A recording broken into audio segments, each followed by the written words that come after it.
Ravi de vous revoir pour ce nouvel épisode de notre programme mensuel Quoi savoir. Quoi savoir, un canal par lequel l'association de la diaspora togolaise passe pour sensibiliser et éduquer tous les composants de la diaspora afin d'intégrer vivement leur pays respectif d'accueil. Aujourd'hui, nous allons nous atteler sur une problématique, celle de l'assurance vie. Et pour ce faire, nous avons invité avec nous notre frère, Monsieur Adjete Wilson, qui va nous donner des informations nécessaires et importantes sur ce qu'on appelle l'assurance vie. Monsieur Adjete, soyez le bienvenu. Merci Monsieur Nkemna, merci de m'avoir invité. Et sans plus tarder, nous allons vous demander, quand on parle d'assurance vie, qu'est-ce qu'on entend par l'assurance vie et une assurance vie permanente? Voilà, c'est une très bonne question. D'abord, je vais vous remercier pour cette opportunité et aussi vous remercier d'avoir mis une structure en place comme ça pour éduquer la communauté. Vraiment, on a besoin de quelque chose comme vous avez ici, parce qu'il y a d'autres États qui n'ont pas l'opportunité d'avoir une structure comme ça pour donner des informations aussi nécessaires à la diaspora. Et la question que vous avez posée, c'est une très bonne question. Qu'est-ce que l'assurance vie? L'assurance vie, c'est une garantie qu'un individu peut mettre en place pour pouvoir assurer les besoins financiers de sa famille au cas où lui-même il ne serait plus là. Et une assurance vie permanente, c'est une assurance vie qui va couvrir la personne durant toute sa vie. Je vais profiter de cette occasion pour dire qu'il y a aussi une assurance vie temporaire. Et je ne sais pas si vous avez aussi une question à propos de ça, mais si vous en avez, je suis ravi de vous répondre à ça. Voilà, une assurance vie temporaire. Ça voudrait dire qu'il y a plusieurs types d'assurance. Exactement. Voilà. Alors, est-ce que vous pouvez nous dire quel type d'assurance existe-t-il? Je peux dire qu'il y a deux grandes catégories d'assurance. Il y a la catégorie des assurances temporaires et une catégorie des assurances permanentes. Non, qu'est-ce qu'une assurance temporaire? Une assurance de vie temporaire, ça veut juste dire que vous allez signer un contrat avec la compagnie d'assurance et dire que s'il arrivait que vous décédez dans 10 ans, 15 ans, 20 ans ou 30 ans, ça dépend de la compagnie, qu'ils vont donner une certaine somme à votre famille.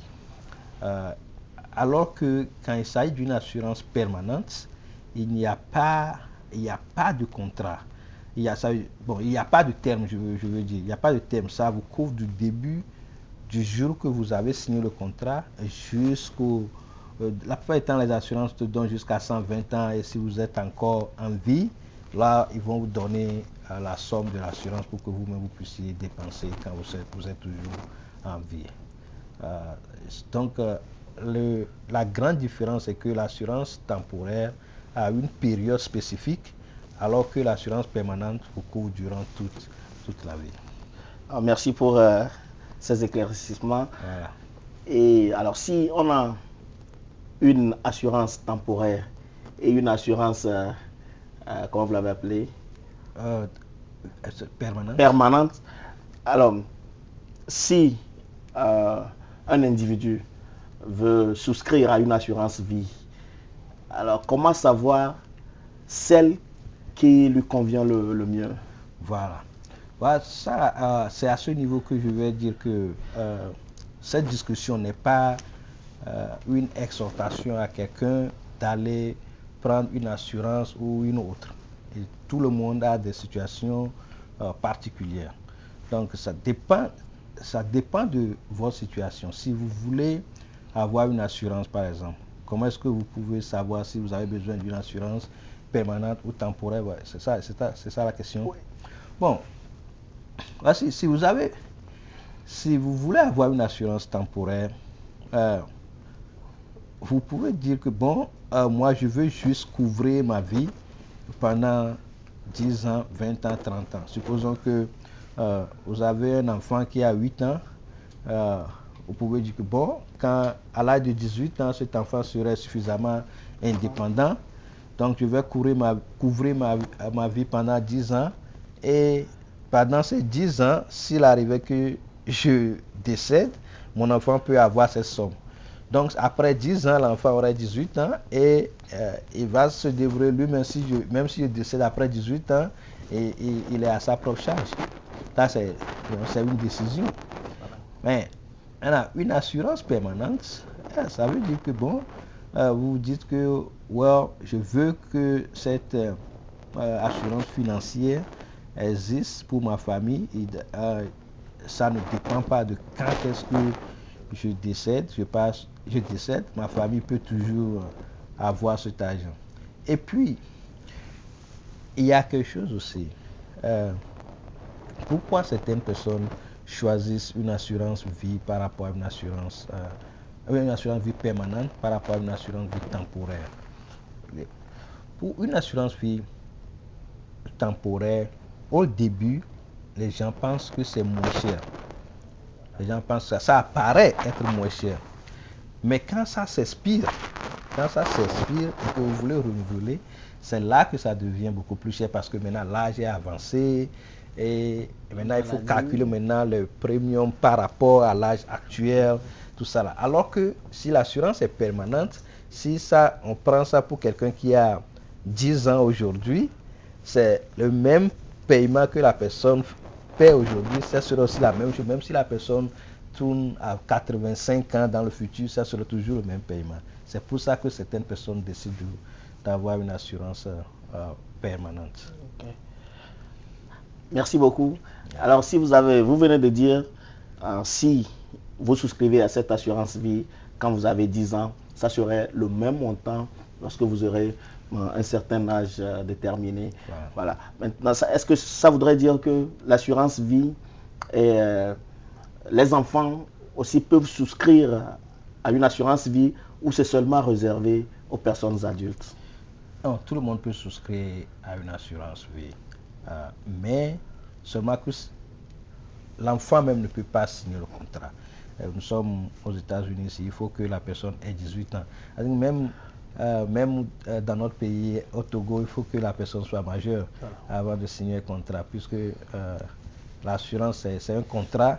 Et il faut que un des parents, ou bien ici nous disons gardien, voilà, quelqu'un comme ça qui a au moins 18 ans va signer, mais l'enfant peut être la personne qui est assurée, mais l'enfant ne peut pas décider du contrat.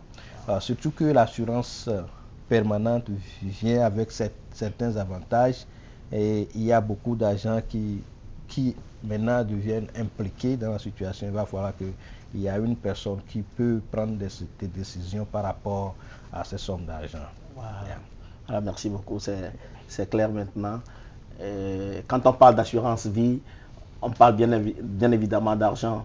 Voilà. Et vous l'avez dit dans l'introduction, une assurance vie, c'est généralement pour couvrir notre derrière lorsqu'on n'est plus sur cette terre. Exactement. Alors, comment déterminer le montant qui nous permettra d'assurer ce derrière?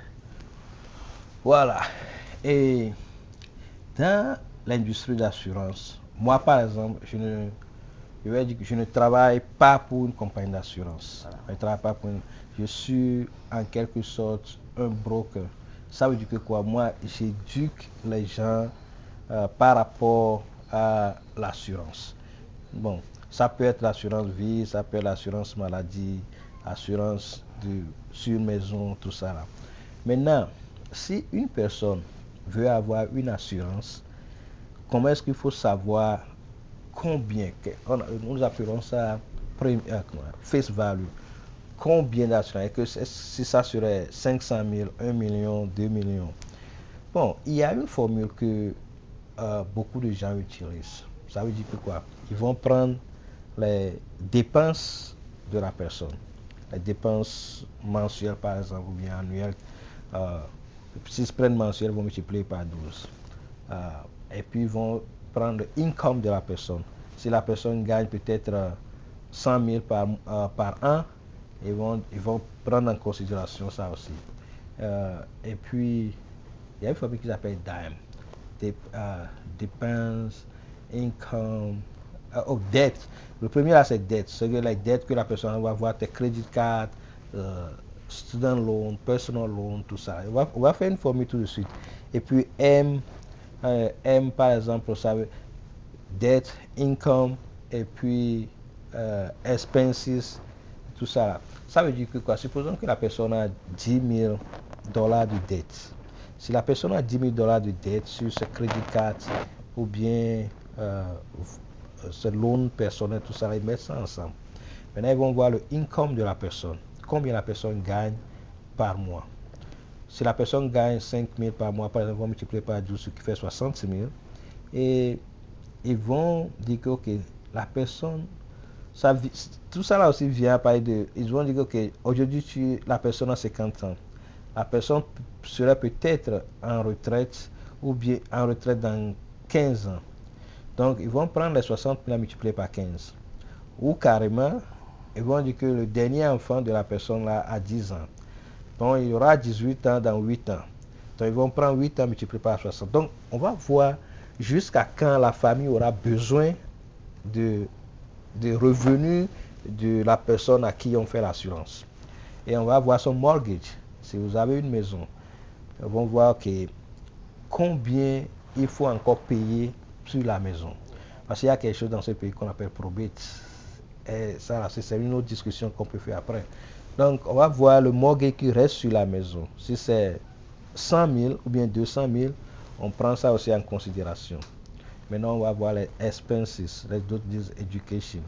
Donc, on va voir que okay, les enfants là, ils vont aller sûrement à l'école. Ils seront peut-être à l'université dans 2 ans, dans 3 ans. Le coût de l'université, peut-être que 4 ans seront peut-être 100 000 par personne. S'il y a 2 enfants, ça fait 200 000. On ajoute toutes ces dépenses qu'on pense que la famille en aura besoin quand le gars ne serait plus là. Donc, c'est à partir de là qu'on dit que ouais, cette personne a besoin de 1 million d'assurance et puis 1,5 million d'assurance. Et maintenant, comment est-ce que maintenant on peut lui donner 1,5 million d'assurance? Est-ce que la personne veut que tous les 1,5 million soient une assurance permanente ou bien une assurance temporaire? Ou bien une partie temporaire et puis une partie permanente? C'est là maintenant qu'on va voir maintenant la finance de la personne. Combien la personne peut être capable de payer. C'est toute une formule qu'on prend en considération. On ne peut pas, si quelqu'un vient par exemple vous dire que oh ouais, je vais vous donner une assurance de 1 million, il faut demander à la personne, c'est par rapport à quoi vous êtes venu avec 1 million. Voilà, donc il y a ces structures, il y a ces formules qu'on prend en considération d'abord avant de décider combien exactement d'assurance une personne aura besoin. C'est que je vois que c'est une réponse très longue, mais j'espère que c'est une réponse très longue, mais qui contient beaucoup de choses, beaucoup d'informations. Et oui, vraiment, c'est une information très importante parce que je pense que nous avons toujours cru que l'assurance vie, le montant est déterminé par l'intéressé, par l'assuré. Maintenant, selon ce que vous venez de dire, il y a beaucoup d'aspects qui rentrent en jeu, il y a beaucoup de choses qu'on va voir avant de déterminer le montant qu'il vous faudra. Exactement. Et puis, ça peut arriver que on utilise toutes ces formules et on vient avec une somme et vous pouvez dire que bon, c'est vrai que c'est de ça qu'il y a besoin, mais je ne suis pas en mesure de payer pour ça. Il faut diminuer et quand ma situation financière va changer, je vais augmenter. Et tout est possible. Mais il y a un point que je veux je veux mettre l'accent là-dessus. C'est que il y a il y a, je sais pas si, il y a une information, j'essaie de dire ça en anglais, mais il y a quelque chose qui, dans notre communauté, beaucoup de gens disent que l'assurance permanente est chère par rapport à l'assurance temporaire. C'est quelque chose que les gens ne comprennent pas. C'est que si on, on vous fait asseoir et on vous explique effectivement comment est-ce que ça fonctionne, beaucoup de gens vont préférer avoir une assurance permanente que d'avoir une assurance temporaire. Parce que à la fin de la journée, quand on va faire tous les calculs, l'assurance permanente devient beaucoup moins chère que l'assurance temporaire. Euh, et, et moi, par exemple, je suis accessible à donner ces informations, à passer du temps, à expliquer ces choses-là. Parce que c'est ce que moi je fais, éduquer les gens. Je ne charge pas pour dire que je, vous devez me payer cette somme avant de vous donner ces informations. Je donne ces informations gratuitement et quand quelqu'un est intéressé maintenant à avoir l'assurance, en ce moment, je prends la personne et puis je vois quelle compagnie peut lui donner l'assurance qui lui serait adéquate. Et puis je mets ces deux, la compagnie et la personne là ensemble. Voilà, et puis à ce moment-là, c'est là que la compagnie me dit, ah, vous m'avez amené un client, donc je vous paie un peu de commission. Donc c'est comme ça que moi, mon boulot fonctionne. C'est pas que je ne représente aucune compagnie, mais j'éduque notre communauté sur les trucs d'assurance. Voilà. Une fois encore, Monsieur Adjete, merci pour ce travail noble que vous abattez pour le bien-être de notre communauté. Yep. Et je pense que vous êtes en train de faire un travail vraiment remarquable parce que d'aucuns ne feraient pas ce travail, si je veux dire, bénévole. Parce que comment donner ces informations, c'est pas gratuit parce que vous avez étudié pour avoir ces informations et vous les partagez avec la communauté. C'est déjà quelque chose de louable. Merci. Nous allons continuer notre discussion ou bien notre échange. Vous venez de citer certains aspects pour que l'assureur va voir avant de vous déterminer le montant qui, pour lequel il pourra vous assurer. Maintenant, est-ce qu'il y a des points fondamentaux quand vous allez souscrire à une assurance? Est-ce qu'il y a des choses que l'assureur doit voir ou bien à quoi s'attendre quand vous demandez une assurance? Qu'est-ce que l'assureur doit voir nécessairement avant de vous assurer? Voilà. Well, et merci pour cette question. C'est une très bonne question. Et voici ce qui se passe dans le cadre de l'assurance. Quand la somme, ça veut dire que la couverture que vous voulez avoir est déterminée, maintenant, l'assureur, voici ce que l'assureur fait. L'assureur va voir que, ok, cette personne, est-ce que c'est un homme ou bien une femme? Donc, l'assurance des hommes sont beaucoup plus élevées que le coût d'assurance des femmes. Parce que selon les statistiques, les hommes meurent beaucoup tôt que les femmes. Et ça, c'est une chose. Mais la deuxième chose, les assureurs, ils ont une relation avec le bureau des informations médicales. Voilà. Donc, ils vont voir si la personne là est encore en bonne santé ou bien c'est une personne qui est malade et veut maintenant prendre l'assurance. Voilà. Ouais.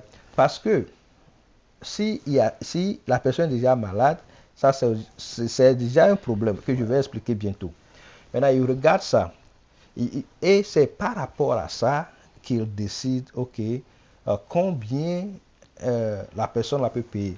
Parce que selon les médicaments que la personne, quelqu'un prend, supposons que cette personne prend ces médicaments à cause de certaines conditions médicales, on va dire que cette personne appartient à telle euh, classe de risque. Et puis, c'est selon cette classe de risque-là qu'on va déterminer quel sera le coût de son assurance. Ils ont un logiciel dans lequel ils mettent toutes ces informations et puis vous allez voir le coût d'assurance. Ce qui est bon est que dans beaucoup de cas, bon, pas dans certains cas, mais dans beaucoup de cas, celui qui veut acheter l'assurance, on va lui montrer tout ça là d'abord avant que la personne même décide, ok, je vais faire ou bien je ne vais pas faire. Non, je parlais de la santé de la personne. Pourquoi cela est très très important? C'est que il y a certaines assurances où on ne va pas quand même attendre que la personne meure d'abord avant de payer. Tu vois, surtout ces gens d'assurance, ils vérifient, la compagnie d'assurance vérifie vraiment pour voir si la personne n'est pas encore malade. Parce qu'il y a certaines maladies comme cancer, stroke, tout ça là. Quand vous avez ça, la compagnie d'assurance n'attend pas que vous mourrez d'abord avant de donner l'argent. Ils donnent l'argent quand vous êtes toujours en vie. Donc, ils veulent savoir si la personne n'a pas été déjà diagnostiquée de cancer. Maintenant, veut venir ici et prendre l'assurance et avoir l'argent. C'est pour ça que les compagnies veulent vraiment être sûres que celui qui veut prendre l'assurance est encore en bonne santé. Dans mon développement, il y a un point qui a retenu mon attention. Okay. C'est qu'il y a des assurances qui peuvent donner l'argent avant que la personne ne meure.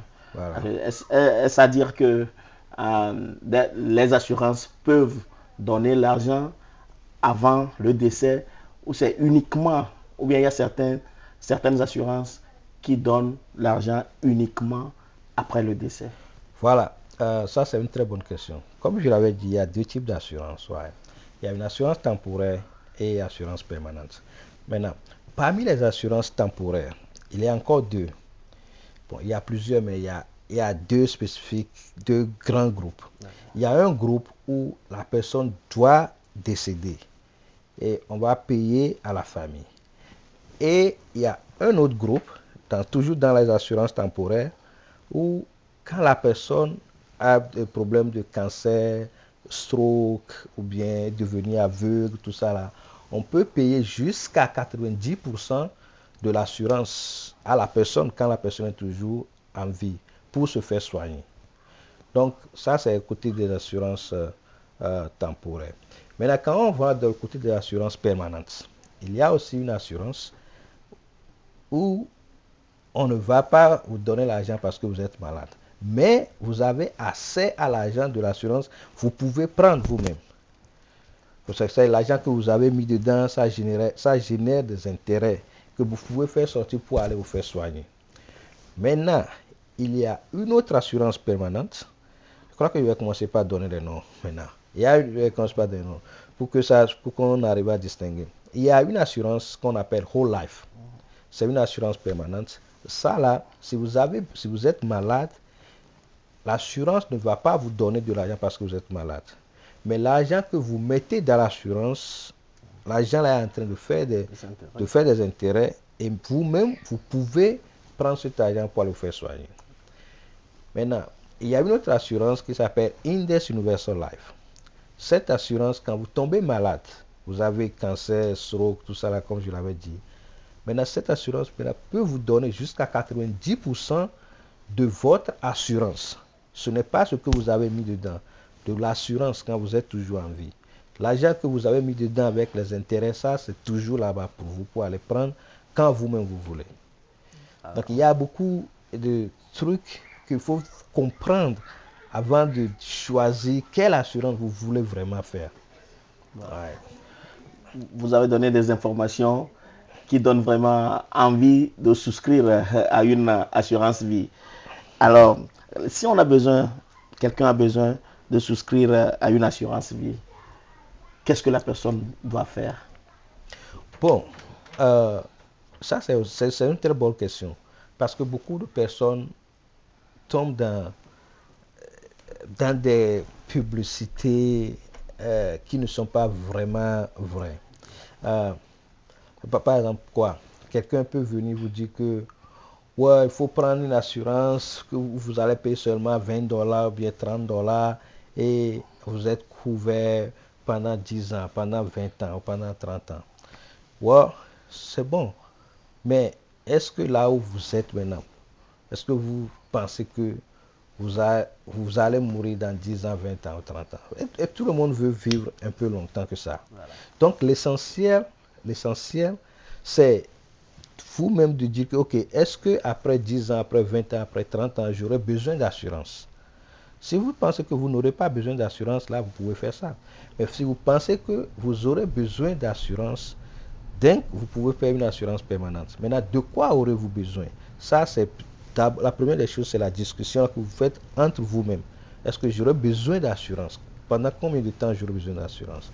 Maintenant, deuxièmement, est-ce que je veux que mon argent que je paie soit parti ou bien je peux encore avoir accès à ça?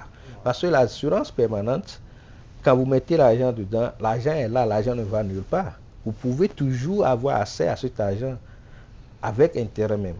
Alors que l'assurance temporaire, dès que vous mettez l'argent dedans, c'est comme vous payez l'assurance de voiture, c'est parti. Donc vous pouvez poser cette question. Et puis vous demandez aussi quel est mon objectif. Est-ce que je veux juste avoir une assurance ou bien je veux utiliser l'assurance pour préparer ma retraite? Parce que les gens utilisent l'assurance pour préparer leur retraite. Ce n'est pas une loi qui vient d'être née, c'est une loi qui ça fait plus de 200 ans. C'est ce que les Rockefeller ont utilisé pour être riches jusqu'à présent. Donc quelqu'un peut décider que je veux faire la même chose. Et pourquoi les gens font ça? C'est à cause des taxes la plupart du temps. Ils ne veulent pas payer des taxes. Si vous ne voulez pas payer des taxes, vous pouvez mettre votre argent dans l'assurance. Le gouvernement considère ça que c'est un contrat d'assurance et l'argent fait des intérêts. Vous reprenez cet argent tax free. Wow. Voilà. Donc, il y a beaucoup de choses que vous devrez considérer avant de décider si vous voulez une assurance permanente ou bien une assurance temporaire. Mais ce qui est sûr, c'est que après tout, la décision revient combien je peux supporter financièrement. Voilà. Je crois que c'est la grande décision. Voilà. Alors, quel est mon pouvoir financier? Voilà. Alors, M. Adiété, avoir une assurance vie, c'est égal à avoir une maison, c'est égal à avoir aussi un héritage. Qu'est-ce que vous pouvez nous dire par rapport à ça? Ouais, ça, c'est une très bonne question. Ça dépend de comment vous comprenez. Bon, et pour répondre à cette question, je vais vous conter une histoire très rapidement. J'ai un ami, c'est un Camerounais, il s'appelle Valentin. Il vit à Texas. Il était parti parler d'assurance à un autre Camerounais qui lui a dit que c'est une très bonne information, qu'il veut avoir l'assurance, mais il veut acheter d'abord une maison, qu'il est en procédure d'acheter une maison, que dès qu'il va rentrer dans la maison, qu'il va acheter l'assurance. Voilà. Donc Valentin est parti, le gars a fait tous les papiers, il a acheté la maison, et je crois que 6 mois avant ça, il a fait venir sa femme et 2 enfants de Cameroun. Maintenant, dans les processus de déménager de leur appartement dans leur nouvelle maison, il est arrivé qu'ils ont fait un accident. Et puis le gars est décédé. C'est lui qui conduisait, il est décédé. La femme n'est pas décédée. Les enfants ne sont pas dans la voiture en ce moment. Maintenant, qu'est-ce qui va arriver à la maison? Celui qui lui a payé la maison maintenant est décédé. Ouais. Qu'est-ce qui arrive à la maison? La maison est partie. Donc, je pense que c'est l'idée là que les gens mettent devant, derrière, avoir une assurance, c'est avoir sa maison. Peut-être parce que en voulant acheter la maison, en voulant acheter l'assurance, vous mettez aussi le mortgage dedans. Donc, ce qui veut dire que si quelque chose vous arrive, vous prenez l'argent de l'assurance pour vous payer la maison. Non, l'héritage, quoi? On peut dire que par exemple, si moi, je passe aujourd'hui, je décède aujourd'hui, et donc, ma femme, mes enfants, ils auront mon assurance. Peut-être que c'est l'héritage que moi, je peux leur laisser. Parce que au pays, nos parents nous laissent leur maison, tout ça là. Ici, quand vous laissez une maison même à votre enfant, c'est un autre problème. Parce que les enfants vont payer quoi? Toutes les taxes là, il y a beaucoup de taxes même. Inheritance tax, gift tax, tout ça, la probate tax, et puis ça devient trop élevé. Donc, la meilleure des choses que beaucoup de gens laissent pour leurs enfants, c'est leur assurance, et ils prennent ça, et puis les enfants aussi prennent ça pour se débrouiller. Monsieur Arité, rapidement, dites-nous combien peut coûter environ une prime d'assurance vie entière? Wow, ça c'est une question, c'est une bonne question. Ça dépend. La meilleure réponse que je peux donner, c'est ça dépend. Parce que si vous et moi, par exemple, nous deux, nous décidons d'aller prendre une assurance vie de 1 million, par exemple, mon coût peut être différent de votre coût, même si nous avons le même âge. Parce que, comme je disais avant, ils vont voir notre dossier médical pour voir quel médicament je suis en train de prendre et quel médicament je suis en train de prendre. Est-ce que tu es beaucoup plus en bonne santé que moi? Trucs comme ça. Et des fois même, ils vont dire, des fois même, ça dépend de quel état, où est-ce que vous vivez. Voilà. Par exemple, même l'assurance de voiture, on regarde dans quel zip code tu vis. Voilà. Tu vois, quel est votre pays, ils voient même quel est votre pays d'origine. Voilà. Donc, il y a beaucoup de choses qui vont jouer, mais une chose est sûre, il y a toujours une assurance pour chaque budget. Voilà. Si aujourd'hui vous avez $50, vous voulez avoir une assurance permanente, vous pouvez avoir une assurance permanente. Si vous voulez avoir une assurance temporaire, vous pouvez toujours avoir une assurance temporaire. L'essentiel, c'est d'avoir quelque chose. Voilà. C'est mieux que de ne rien avoir. Merci beaucoup. Tout est bien qui finit bien. Yep. Nous sommes arrivés au terme de cet entretien riche en informations et nous tenons vraiment à vous dire un sincère merci pour ce partage. Je pense que les informations que vous avez véhiculées vont servir à notre communauté et à toute la diaspora togolaise et au-delà de la diaspora togolaise. Merci d'être passé et une fois encore, nous vous disons un sincère merci pour tout ce que vous nous avez donné comme information. Alors, merci.